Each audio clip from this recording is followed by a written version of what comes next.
Hi friends, எல்லோருக்கும் வணக்கம். Welcome back to our channel. Hope எல்லோரும் ஹெல்த்தியாக சந்தோஷமாக இருப்பீங்கன்னு நினைக்கிறேன். நாங்கள் எல்லாருமே சூப்பராக இருக்கோம். இன்றைக்கி vlog பார்த்தீங்கன்னா என்னோடய பேண்ட்ரி ஆர்கனைசேஷன் தான். ஆனால் ரொம்ப நாளைக்கு முன்னாடி எடுத்தது. இந்த ஆர்கனைஸ் பண்ணுறது எல்லாமே பார்த்தீங்கன்னா கொஞ்சம் நாள் கேப் விட்டு தான் பண்ணேன். எல்லாமே சேர்த்து ஒரு வீடியோவாக போட்டிருக்கேன். ஸோ பேண்ட்ரி ஆர்கனைசேஷன் அப்படிங்கிறனால ஆல்ரெடி இருந்த பொருள் எல்லாமே எடுத்து கண்டெய்னர்ஸை கழுவி வச்சுட்டேன். வேண்டாங்கிற கண்டெய்னர்ஸ் எடுத்து வெளியே வச்சுட்டேன். இந்த கண்டெய்னர்ஸ் பற்றி ஆல்ரெடி ஷேர் பண்ணியிருக்கேன். இது நாங்கள் பெங்களூர் ட்ரிப் போனப்போ ஐக்கியாவில் ஈச் 200 வாங்கிட்டு வந்திருந்தேன். சின்னதாக இருக்கிறதுல ஒரு 10 கண்டெய்னர், டாலாக இருக்கிறதுல ஒரே ஒரு கண்டெய்னர் மட்டும் வாங்கிட்டு வந்திருந்தேன். ஸோ என்னோடய பேண்ட்ரியில் பார்த்தீங்கன்னா ப்ளூ கலர் ரெட் போட்டிருக்க கண்டெய்னர் நிறைய மூடி உடஞ்சி போச்சு. அதை ரீப்ளேஸ் பண்ண தான் இது எல்லாமே வாங்கிட்டு வந்திருந்தேன்.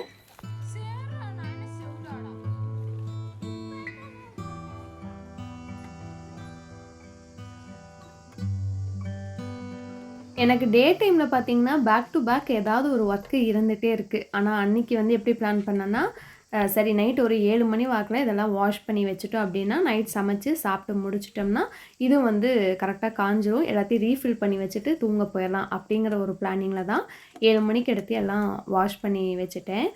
இது பார்த்திங்கன்னா acrylic container, food grade container. நான் மோஸ்ட்லி கிளாஸ் தான் வச்சுருப்பேன். பட் கிளாஸ் கண்டெய்னரில் 1.5 லிட்டர் வாங்கி வச்சேன்னா என்னோடய கபோர்ட்குள்ளே பார்த்தீங்கன்னா ஒரு 3 கண்டெய்னர் தான் போகும். பட் இதுவும் அதே 1.3 லிட்டர் கெப்பாசிட்டி தான். ஸ்லிம் அண்ட் ஸ்லீக்காக இருக்கனால என் கபோர்டுக்குள்ளே கரெக்டாக ஃபிட்டாக இருந்துச்சு. நான் எக்ஸ்பெக்ட் பண்ணவே இல்லை, அப்படியே கரெக்டாக போய் ஃபிட் ஆயிடுச்சு.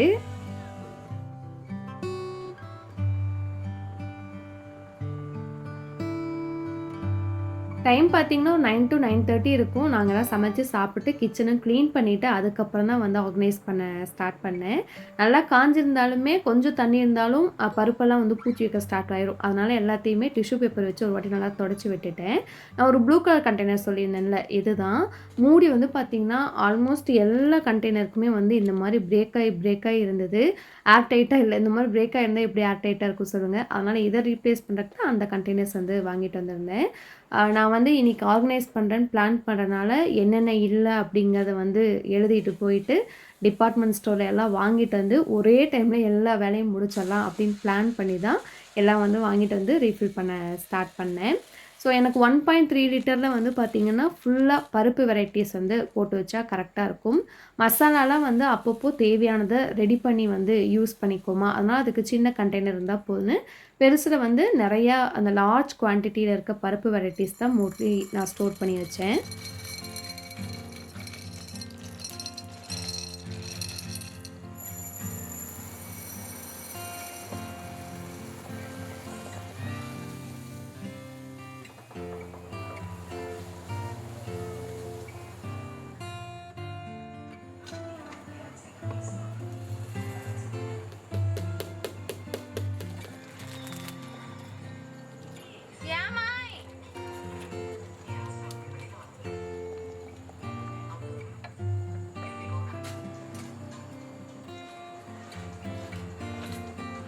இந்த டைம் நூடுல்ஸ் பார்த்திங்கன்னா அனில் பிராண்ட் யூஸ் பண்ணோம். இது பேக்கெட் 10 rupees தான். இதே குவான்டிட்டி மேகி 15 rupeesக்கு விற்கிறாங்க.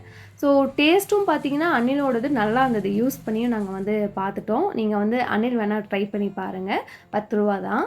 ஸோ இந்த 1.3 லிட்டரில் பார்த்தீங்கன்னா பருப்பு வெரைட்டிஸ், சோயா சங்க்ஸு, அதுக்கப்புறம் கொத்தமல்லி, இந்த மாதிரி ஐட்டம்ஸ் ஒரு 10 கண்டெய்னரில் போட்டு வச்சுட்டேன். இந்த மாதிரி ஓப்பன் பண்ணி நம்ம ஈஸியாக யூஸ் பண்ணிக்கலாம். டாலாக இருக்கிறதுல பார்த்தீங்கன்னா பாஸ்தா போட்டு வச்சுருந்தேன். இந்த 6 கண்டெய்னரும் ஹோம் சென்டரில் வாங்கிட்டு லாஸ்ட் டைம் பேண்ட்ரி ஆர்கனைசேஷனில் காமிச்சிருப்பேன். ஸோ அதில் இருந்த பொருள் எடுத்துகிட்டு அப்படியே வாஷ் பண்ணிவிட்டு மறுபடியும் அதையே ரீஃபில் பண்ணி வச்சுட்டேன். நான் சொன்ன மாதிரியே பார்த்தீங்கன்னா 5 கண்டெய்னர் கரெக்டாக இருந்தது. அதாவது கேப் நிறையா இருக்குது, இன்னொரு பொருள் வைக்கலாம் அப்படிங்கிற அளவுக்கு இல்லை, ரொம்ப பத்தாமல் இல்லை, அப்படி ஃபிட்டாக அதுக்கு தகுந்த மாதிரியே இருந்தது. இந்த 6 கண்டெய்னரும் பார்த்தீங்கன்னா இந்த மாதிரி மேலே வச்சுட்டேன். இன்னொரு ஆப்போசிட் சைடில் இருக்கிறதுல பார்த்தீங்கன்னா நான் ரெகுலராக அடிக்கடி யூஸ் பண்ணுற ஐட்டம்ஸ் இந்த சைடு வச்சுட்டு இந்த சைடு எப்பயாவது ரேராக எடுக்கிறது அந்த மாதிரி திங்ஸ் வச்சுட்டேன். மேலே அந்த பாப்அப் ஜார்ஸ் நான் யூஸ்வலாக வச்சுருப்பேன், அது அப்படியே தான் இருந்தது. ஸோ ஆர்கனைஸ் பண்ணதுக்கப்புறம் ரொம்ப நீட்டாக இருந்தது. எப்படி இருக்குன்னு நீங்கள் கமெண்ட்டில் சொல்லுங்கள். மேலே உள்ளே போகாத ஐட்டம்ஸ், இந்த டாலாக இருக்க ஐட்டம்ஸ்லாம் கீழே ஆயில் கேன் இருக்க இடத்துலையே கொஞ்சம் இடம் இருக்கும், அதை நான் ஸ்டோர் பண்ணிக்கிட்டேன்.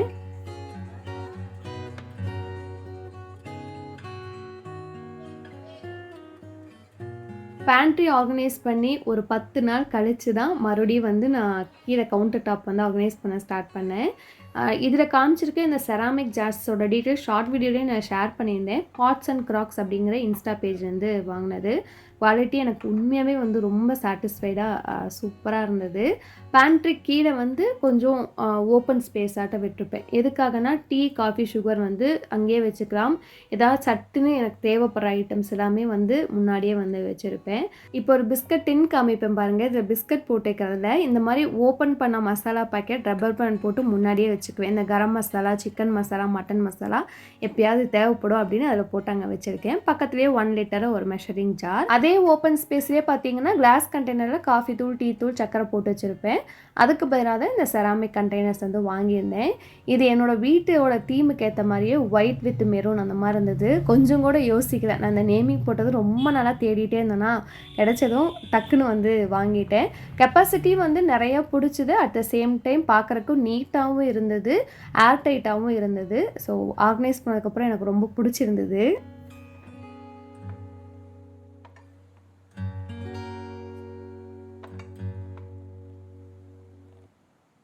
கவுண்டர் டாப்பில் ஆரஞ்சு கலரில் இந்த செராமிக் ஜார்ஸ் ரெண்டுலேயும் பார்த்தீங்கன்னா புளியும் தூளுப்பும் போட்டு வச்சுருப்பேன். நான் மேரேஜ் ஆன புதுசில் ஆர்கனைசேஷன் அதாவது யூடியூப் வரதுக்கு முன்னாடியே ஸ்டார்ட் பண்ணப்போ வாங்கின 2 பொருள். இப்போது ரீசெண்டாக என்னாச்சுன்னா புளி போட்டு வச்சுக்கிறது ஏர் டைட்டாக இல்லாதனால கொஞ்ச நாளில் இந்த பறக்கிற பூச்சி வர ப்ராப்ளம் ஸ்டார்ட் ஆச்சா. அதனால தான் வந்து நான் ஏர் டைட்டர் கண்டெய்னரில் வந்து போட்டு வச்சுட்டேன். புளிக்கு மட்டும்தான் அந்த பிரச்சனை. பட் இந்த 2 ஒரே மாதிரி இருக்கனால வச்சா நல்லாயிருக்கும் அப்படிங்கிறனால தூள் உப்பும் அதிலேயே போட்டு வச்சுட்டேன்.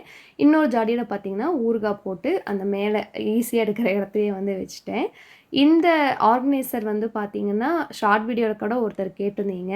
நான் ஃப்ளிப்கார்ட்டில் தான் வாங்கினேன். நான் ப்ராடக்ட் வந்து டேக் பண்ணுறேன், செக் பண்ணி பாருங்கள். ஸோ இது நம்ம தனித்தனியாக எடுத்துக்கலாம். இந்த மாதிரி விரித்து ஃபுல்லாக வச்சுக்கலாம். நம்மளுக்கு எப்படி சௌரியமோ அந்த மாதிரி வச்சு ஆர்கனைஸ் பண்ணிக்கலாம். இந்த மாதிரி வச்சா நடுவில் கூட ஒரு பொருள் வைக்கலாம். நான் வந்து பார்த்திங்கன்னா 2யும் ஒன்றாவே சேர்த்து வச்சுட்டேன். எனக்கு நிறைய பொருள்லாம் இல்லை, கொஞ்சம் இடம் தான் தேவை அப்படிங்கிறனால 2யும் சேர்த்து வச்சு நான் டெய்லி காஃபிக்கு வந்து யூஸ் பண்ணுற மக்கு வந்து அதில் ஆர்கனைஸ் பண்ணி வச்சுட்டேன். எனக்கு நான் பண்ண ஆர்கனைசேஷன்லேயே அன்றைக்கி ரொம்ப பிடிச்சது இந்த இடம் தான். அவ்வளோ நீட்டாக இருந்தது பார்க்குறக்கு. பக்கத்துலேயே பார்த்தீங்கன்னா உட்டன் ப்ளே ஸ்டாண்ட், இதுவும் உட்டாக இருக்கனால பார்க்குறக்கு சூப்பராக இருந்தது.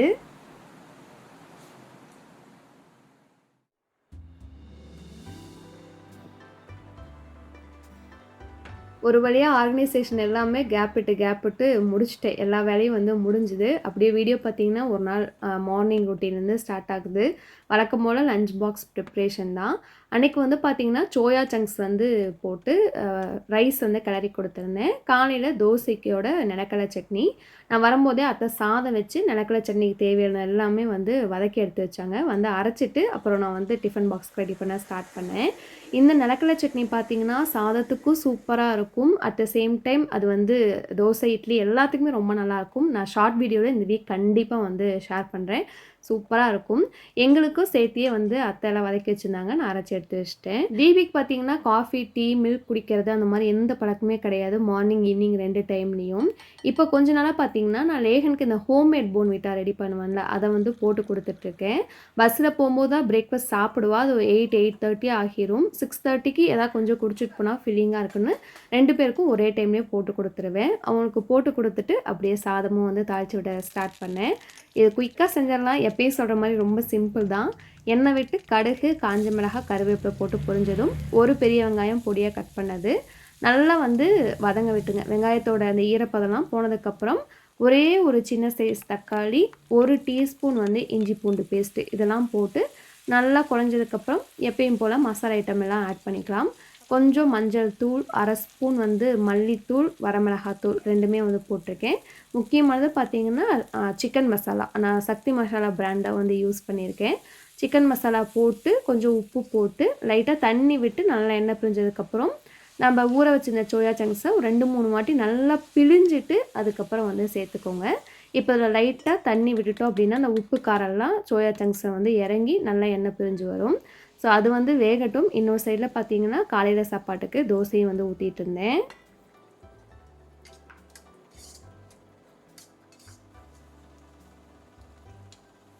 நம்ம ஊற்றின தண்ணியெல்லாம் நல்லா வற்றி சோயாக்குள்ளே உப்பு காரெல்லாம் நல்லா இறங்கிடுச்சு. இதுக்கப்புறம் சாதம் போட்டு கிளறிக்கலாம், அவ்வளோதான்.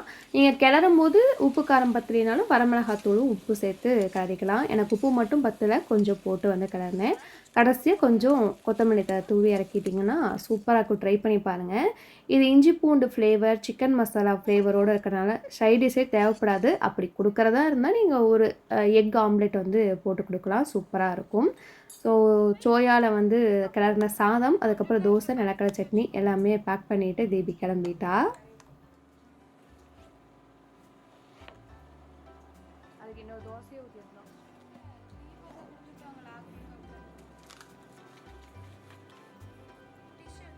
நீ காலேஜ் போறியா? எப்போ எடுத்துட்டு போக? 3 வருஷம் போச்சா? போவேன். தீபி கிளம்புனதுக்கப்புறம் பார்த்தீங்கன்னா மீதி இருந்த அந்த சோயா சாதத்தை ஹாட் பாக்ஸில் போட்டு வச்சுட்டேன். அயன் கடாயில் மட்டும் ஏதாவது செஞ்சோம்னா உடனே வேறு பாத்திரத்துக்கு மாற்றிட்டு கழுவிட்டு எண்ணெய் தடவி வச்சிட்டோம் அப்படின்னா துருவே வந்து ஏறாது, சூப்பராக இருக்கும். நான்ஸ்டிக் மாதிரி ஒர்க் பண்ணும். சமையல் வேலை முடிஞ்ச கையோடு பார்த்தீங்கன்னா ரொபோட்டும் வந்து ஆன் பண்ணி விட்டுருவேன். இது வந்து வீடு எல்லாமே பெருக்கி முடிச்சிடும். எனக்கு பாத்திரம் கழுவிட்டு கவுண்டர் டாப் க்ளீன் பண்ணுற வேலை மட்டும்தான் இருக்கும். ஸோ இது கூட்டி முடிக்கும்போது நானே என்னோடய வேலை எல்லாமே ஆல்மோஸ்ட் வந்து முடிச்சிடுவேன். ஸோ சோயா சாதம் கிளறிட்டுமே லேகனுக்கு அதை போட்டு கொடுத்துடலாம். இப்போல்லாம் என்ன சாதம் போட்டு கொடுத்தாலும் ஸ்கூலில் வந்து சாப்பிட வச்சு தான் அனுப்புகிறாங்களா, பிரச்சனை இல்லைன்னு நான் யோசிச்சுட்டு இருந்தேன். ஆனால் அன்றைக்கி எங்கள் அத்தை என்ன பண்ணிட்டாங்க, அம்மா வந்து நைட் சப்பாத்தி சுட்டாலாம், மாவு மீதி இருக்குது, சட்னிக்கு வந்து சப்பாத்தி செஞ்சு தர சொல்ல அப்படின்ட்டாங்க. அவன் அதே வார்த்தையே பிடிச்சிக்கிட்டான், எனக்கு சப்பாத்தி தான் வேணும், எனக்கு சப்பாத்தி தான் வேணும்னு. நான் வந்து டிஃபனே கொடுத்துறதில்ல, எல்லாத்தையும் வந்து அவாய்ட் பண்ணிவிட்டேன். டிஃபனே அவாய்ட் பண்ணிவிட்டேன். ரைஸு காய் தான் கொண்டு போய் சாப்பிடணும் அப்படின்னு பழக்கப்படுத்திட்டு இருக்கேன். அன்றைக்கி ரொம்ப அடம் பிடிச்சதுனால வழியே இல்லாமல் நல்லா பெருசாக திரட்டிட்டு மூடியை வச்சு குட்டி குட்டியாக கட் பண்ணி சின்ன சின்னதாக வந்து சப்பாத்தி வந்து ரெடி பண்ணி கொடுத்து விட்டேன். ஆனால் அன்னைக்கு ஒன்று நல்லா புரிஞ்சுது, நாம் ஒன்று பிளான் பண்ணால் கடவுள் இன்னொன்று பிளான் பண்ணுவார் அப்படிங்கிறது இந்த விஷயத்தில் கூடவா அப்படின்னு எனக்கு ஆயிடுச்சு. நம்ம வேலையில் குயிக்காக வந்து கவுண்டர் டாப்பை க்ளீன் பண்ணிவிட்டு வீடியோ ஒர்க்கை பார்க்க ஸ்டார்ட் பண்ணலாம் அப்படின்னு நான் ஒரு பிளானிங் இருந்தேன். கடைசியாக அந்த சப்பாத்தியை திரட்டி கட் பண்ணி குட்டி குட்டியாக ஒவ்வொன்றையும் சுட்டு எடுக்கிறக்குள்ளே அவன் கிளம்புறப்ப தான் அவசரமாக அதை வந்து அன்றைக்கி நான் பேக் பண்ணேன். அவன் கிளம்புனதுக்கப்புறம் தான் வந்து கவுண்டர் டாப்பே க்ளீன் பண்ணுற மாதிரிடுச்சு. ரெகுலராக க்ளீன் பண்ணுறத விட அன்றைக்கி லேட் தான் வந்து எனக்கு ஆச்சு. அப்புறம் என் ஹஸ்பண்ட் வந்து அந்த சோயா சாப்பாடை கொண்டு போயிட்டார். அவருக்கு வந்து சாதம், சாம்பார், ரசம் அந்த மாதிரி தான் லஞ்சு கொண்டு போய் பழக்கம். மீதி இருந்தனால அன்றைக்கி அவருக்கே அதை போட்டு கொடுத்து 2 பேர்த்தையும் வந்து அனுப்பி வச்சுட்டேன்.